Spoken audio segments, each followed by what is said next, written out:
కార్తీక మాసంలో వచ్చే నాగుల చవితి రోజు పాములను ఎందుకు పూజిస్తారని ఎప్పుడైనా ఆలోచించారా? నాగుల చవితి ముఖ్యంగా ఆంధ్రప్రదేశ్ మరియు కర్ణాటకలో దీపావళి అమావాస్య తరువాత చవితి లేదా 4వ రోజు జరుగుతుంది. సముద్ర మంథనంలో వాసుకి తాడులా ఉపయోగించబడ్డారు.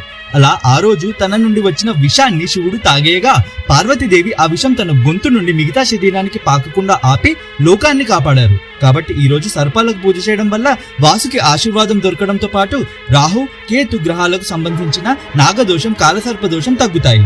సర్పాలు చెట్లు మరియు పంటలని రక్షిస్తాయి.